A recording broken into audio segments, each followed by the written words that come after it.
여러분, 사람의 인생의 끝자락에 있어서 남는 건 무엇일까요? 무엇이라고 생각을 합니까? 뭐 업적, 명예, 뭐 여러 가지가 사람의 인생에 있어서 나는 무엇을 남겼는가라고 생각할 때 이와 같은 것들이 있을 겁니다. 그런데 여러분, 오늘 본문에서는요, 위대한 사람이 등장을 하죠. 바로 모세입니다, 모세. 그리고 이 위대한 사람인 모세의 마지막 장면을 오늘 우리에게 성경은 보여주고 있어요. 이제 신명기 34장 마지막 장이죠. 여기에서 위대한 여정의 막을 내렸던 모세를 통해서 하나님께서 그를 어떻게 사용하셨고 그를 통해서 우리에게 무엇을 보여주고 계시는지 너무나도 귀한 말씀이 아닐 수가 없습니다. 여기에는요, 모세의 삶이 곧 우리의 삶이 될 수밖에 없구나. 모세를 하나님께서 기억하셨던 것처럼 우리 또한 하나님께 이렇게 기억되는 사람이 되었으면 좋겠다. 그래서 세상에 무엇을 남겼는가가 아니라 세상 가운데에 전혀 저분은 하나님의 자녀로서의 삶을 살아갔다. 이렇게 좀 인생의 마지막을 우리가 마주했으면 좋겠다. 우리가 오늘 이 34장에서 이 장면들을 보게 될 겁니다. 자, 첫 번째로요, 하나님께서는 모세에게 약속의 땅은 보여주셨지만 이 약속의 땅엔 들어가지 못하게 하셨다. 이게 1에서 4절이에요. 당시의 상황은 이렇습니다. 모세는요, 120세까지 이스라엘이라는 민족을 이끈 지도자였죠. 이제 요단강 앞 모압 땅에서 하나님은 모세에게 마지막 명령을 주시는데요. 그 명령이 뭐였냐면 느보산에 올라가라. 느보산. 여기에 올라가라. 그리고 그곳에서 하나님께서요, 모세에게 올라가라고 하신 이유를 보여주시는데 바로 가나안 전 지역을 보여주십니다. 느보산에 올라가서 저기 가나안 진역을 보여주세요. 그리고는 4절에 이렇게 말씀을 하십니다. 여호와께서 그에게 이르시되 이는 내가 아브라함과 이삭과 야곱에게 맹세하여 그의 후손에게 주리라 한 땅이라. 내가 내 눈으로 보게 하였거니와 너는 그리로 건너가지 못하리라 하시매. 자, 어때요 여러분? 말씀 그대로죠? 하나님께서 이 가나안 땅은 보여주셨지만 거기를 들어가게 했다 못했다? 못했다. 마지막 하반절에 그러잖아요. 내가 내 눈으로 보게 하였거니와 내가 너를 눈으로는 보게 하겠는데 너는 그리로 건너가지 못하리라 하시매. 너는 못 가. 이렇게 말씀하시는 거예요. 말씀 그대로죠. 여러분, 왜 들어가지 못하게 하셨습니까? 이거 우리 너무나도 잘 알고 있죠. 민수기 20장 그 사건 때문에. 이제 가데스 바네아에서 딱 와가지고 있는데 여기에서 목이 너무 탄 거예요. 먹을 게 없고요. 막 불평불만을 하는 겁니다. 그때 이제 모세가 욱하고 화가 나가지고 반석을 2번 탁탁 쳤는데 이제 그 사건. 이게 무슨 사건이요? 무리바 사건. 사실 여기는요, 가데스 바네아 지역입니다. 무리바라는 지명이 아니에요, 원래. 그런데 여기에서요, 다툼이 일어나요. 그 다툼을 기념하는 게 무리바예요. 그러니까 무리바라는 히브리어가 다툼, 분쟁 이 뜻입니다. 그러니까 여기에 지명이요, 다툼과 분쟁이 돼버린 거예요. 여러분, 저는요 그렇습니다. 좋은 것이 기념이 돼야지 좋지 못하고 옳지 못한 것들이 인생의 기념이 되면 안 되는 것 같아요. 그러니까 6.25 전쟁 발발이 기념이 되지 아니하기 위해서 아마도 빨간 날에서, 제가 어릴 땐 빨간 날이었거든요. 학교 다닐 때는. 그래서 이 모든 것들을 빼버린 건 아닌가 싶습니다. 그러니까 우리는요, 좋은 날을 기념일로 삼아야 될 줄로 믿으시길 바랍니다. 여러분, 그래서요, 이 사건이 생겼는데 이 사건을 통해서 알 수 있는 한 가지, 오늘 모세를 보면서 34장과 그리고 민수기 20장을 통해서 모세를 보면서 알 수 있는 거 한 가지. 뭐냐? 지도자의 책임은 엄청나다. 지도자의 책임은 엄청나다라는 거예요. 그리고 그의 책임은 또 그만큼 무겁다. 여러분, 모세가 어떤 자입니까? 하나님이랑 대면했던 자예요. 하나님과 동행하면서 하나님과 이야기했던 자예요. 여러분, 이 모세가 구스 여인을 취했었을 때 여기에서 구스 여인을 취했다라는 게 간음하거나 뭐 이런 게 아닙니다. 정당하게 혼인전차를 밟았어요. 그런데 이런 것들이 인정하기 싫었던 장로들이 있었고요. 자신들의 친족들이 있었습니다. 그때 뭐라고 이야기를 하냐면 그 사람들이 하나님이 너와만 이야기하시더냐. 아니, 나도 장로다, 나도 지도자다, 이 이야기를 하고 있었던 거거든요. 그때 하나님께서 친히 이야기를 하죠. 나는 모세와 이야기한다. 모세의 손을 들어주는 겁니다. 그러니까 무슨 말씀을 드리고 싶냐면, 하나님은요 모세와 대면하고 모세와 이야기하고, 모세는요 그런 하나님의 능력을 이어받아가지고 하나님께서 원하실 때 적재적소에 하나님께서 말씀하신 그 명령을 준행하면서 기적과 이적과 표적을 행했던 자예요. 그러니까 모세보다 더한 자가 없다라고, 모세보다 더한 하나님의 말씀을 전하고 순종하고 가르치고 행했던 자, 선지자 없다. 오늘 본문에도 그렇게 이야기를 하고 있지 않습니까? 그랬던 그예요. 그런데 그가 못 들어가요. 이 불순종 한 번으로. 그러니까 여러분, 리더의 책임감이, 그 무게감이 얼마나 무겁다라는 거예요. 정말 무겁다라는 거죠. 저는 이 모세, 이 가나안 땅에 입성하지 못하는 그의 단 한 번의 실수로 인한 징계가 엄청나다라는 것들을 생각하게 되면서 한 가지 드는 생각이 들었어요. 어떤 생각이냐? 우리 모두는 결국 모세가 아닌가. 부모로서, 자녀로서, 목사로서, 성도로서 누군가에게 조금이라도 영향력을 미치고 있는 자라면, 그래서 나의 말 한마디에 누군가가 반응을 하는 자가 있다면 결국 우리는 다 모세와 같은 존재인데, 결국 우리는 하나님께서 주신 책임과 사명 앞에 자유로울 수 없겠구나. 여러분, 이해가 되십니까? 다가오지 않습니까? 이게? 저는 그거를 느낄 수가 있었어요. 그런데 여러분, 모세의 징계는요 단순한 징계가 아닙니다. 여기에는요 구속사적 메시지가 담겨져 있어요. 구속사. 여러분, 구속사가 이런 이야기가 아닙니다. 이런 구속사 이야기가 아니에요. 하나님께서 우리를 그러니까 이거를 요즘 말로 하드캐리한다라고 합니다. 나의 능력과는 상관없이 하나님께서 목줄을 딱 잡고 끌고 구원의 길로 인도하시는 것, 이거를 우리가 구속사라고 이야기를 해요. 네, 이 모세의 이 장면은요 구속사와 구속사적인 메시지와 아주 연관이 깊어요. 여러분, 우리가 율법의 대표자라고 할 때 누구를 떠올리죠? 모세를 떠올립니다. 그런데 여러분, 여기에서 우리가 알 수 있는 한 가지가 있어요. 가나안 땅은 율법으로 우리를 인도할 수 있어요, 없어요? 가나안 땅은 여러분 결국 저천성, 우리가 가야 되는 예루살렘의 예표입니다. 그런데 여러분, 우리가 결국 하나님의 나라에 가기 위해서 신앙생활을 하고 있다면 율법이라고 하는 것만으로 우리가 하나님 나라에 갈 수 있어요, 없어요? 없어요? 율법으로 갈 수 있어요? 아니, 없다고요, 율법으로? 왜 없어요?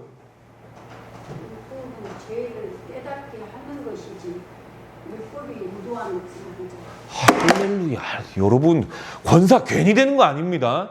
이것보다 100% 맞는 답변이 없어요. 여러분, 율법은요 우리의 죄를 깨닫게 할 뿐이에요. 그리고 깨닫고 우리를 고치는 것이죠. 고치는 것은 거의 대부분 우리의 의지일 뿐이에요. 그런데 거기에 완벽하게 고칠 수 있는 것, 그거는 회개죠. 무엇으로만 가능하냐? 오직 은혜, 오직 말씀, 오직 예수. 이 세 가지로만 가능합니다. 그러니까 오늘 모세가 들어가지 못했다라는 건 그의 단 한 번의 실수 때문이기도 하지만, 그럼에도 불구하고 여기에서 하나님은 또 하나를 계획해 놓으셨어요. 모세를 율법의 대표자라고 생각을 했는데 율법이 결국은 가나안으로 인도하는 건 아니구나. 여기에는 하나님의 오직 은혜가 있어야만이 우리의 인생의 여정의 가나안에 입성할 수 있구나. 이것을 주고 계시는 거예요. 그러나 때로는 여러분, 여기에서 우리가 생각하는 게 있습니다. 그런데 때로는요, 하나님께서 우리에게 참 아이러니하게 여기까지만의 은혜를 허락하실 때도 있어요. 모세는 얼마나 억울했을까요? 우리의 입장에서 본다면. 여러분, 그런 적 없습니까? 무엇인가 착착착 잘 나가다가 여기에서 막혀버리는 때가 있어요. 더 더 이상 오지도 못하고 가지도 못하고 이제까지 해놓은 게 있으니까 투자를 하지 못하는 게 아니라 할 수밖에 없는 상황들. 이게 물질이건 기도건 헌신이건 이 모든 것들. 더 이상 오도 가도 못하는 상황 가운데 모든 것들이 다 올수되어 버리는 경우가 있습니다. 여러분 이때 억울합니까? 억울하지 않습니까? 이렇게 하나님께서 멈추게 하신 이유를 알고 싶어요? 알고 싶지 않아요? 알고 싶죠. 우리는 알고 싶습니다. 그런데요, 여러분. 우리는 그 알고 싶은 것을 우리는 알 수가 없죠. 오직 하나님만이 아시겠죠. 왜냐? 여기까지야 라고 말씀하시고 계획해 놓으신 분이 하나님이기 때문이에요. 우리가 너무 알고 싶기 때문에 답답한 거고 너무 알고 싶기 때문에 폭폭하고 막막한 겁니다. 그리고 거기에 전라도 말로 부야가 나고요. 화가 납니다. 이때 우리가 빨리 털고 일어나서 해야 될 게 단 한 가지예요. 순종. 하나님은요. 우리에게 딱 여기까지만 인도하실 때가 있어요. 답답하지만 그때 우리의 모두는요. 순종의 모두가 되어야 할 줄로 믿습니다. 중요한 것은 하나님의 구속사역, 나를 여기까지만 인도하셨던 이유, 꼭 내가 아니어도 되기 때문이에요. 하나님께서. 마치 오늘 모세처럼. 여러분 중요한 건 꼭 내가 아니더라도 하나님의 구속사의 관점, 구속사의 계획은 계속 이어져서 왔다면 내가 아니어도 되기 때문에 하나님의 일하심은 계속될 수 있다. 이거를 우리가 기억해낸다면 우리의 삶에서 순종으로 반응할 수가 있는 겁니다. 자, 두 번째, 하나님은요 모세를 친히 묻으셨고요. 이스라엘은요 그를 애도했어요. 무려 30일간. 그게 여러분 5절에서 8절이에요. 오늘 본문 5절은 이렇게 말하죠. 여호와의 말씀대로 모세가 죽었다. 히브리어는요 여호와의 입의 말로, 하나님의 입에 말이 떨어지는 순간 그가 죽게 되었다, 이 말이에요. 여러분 이거 너무 할렐루야 아닙니까? 저는요 이 본문 읽으면서 내가 원하는 죽음이 이런 죽음이다. 내가 원하는 죽음이 하나님께서 불러가지고 가는 죽음이다. 내가 원치 아니하고 내가 그냥 어떤 비명행사가 아니라 하나님께서 때가 됐다 가자 정연아. 그리고 너의 바톤은 너의 다음 때의 자손들에게로 그의 사명을 넘기겠다. 여러분 이런 죽음 모두가 마주하고 싶지 않습니까? 내가 원해서 죽는 가룟 유다와 같은 불쌍한 죽음이 아니라 하나님께서 원하시고 부르셔가지고 너 이제 이 정도면 됐어. 우리의 죽음이 다 그런 죽음을 원하는 거잖아요. 그리고 그게 기쁨이잖아요. 왜요? 이토록 일평생 내가 뼈 빠지게 고생하고 뼈 빠지게 자녀들 위해 헌신하고 뼈 빠지게 수고하고 그렇게 했는데 죽어서도 내가 고생하고 또 고통 가운데 있으면 힘들겠지만 내가 신앙생활함으로 인해서 지금 이 땅에서 보상받지 못했던 모든 것들을 드디어 내가 하나님 나라가 가지고 근심도 없고 눈물도 없고 걱정도 없는 그곳에서 하나님 찬양하고 하나님 바라보면서 함께 기뻐할 수 있구나. 이거 위해서 우리가 신앙생활 하는 거라면 이 부름 모세에게는요 너무나도 기쁜 소리였을 거예요. 그래서요 저는요 이 본문을 보면서 이 장면을 보면서 그래 내가 원하는 죽음은, 내가 마주하고 싶은 이 마지막은 이거야 생각하게 되더라고요. 여러분 거기에 6절은 뭐라고 합니까? 하나님께서 친히 모세의 육신을요 장사해줘요. 그리고요 하나님께서는요 친히 그를 묻으셨대요. 그런데 더 대박인 건 뭔지 아십니까? 모세의 이 무덤을, 이 매장지를 아는 자가 없어요. 할렐루야. 여러분 이게 얼마나 은혜입니까? 여러분 믿지 않는 사람들이 뭐 하는 줄 아십니까? 성묘갑니다. 성묘.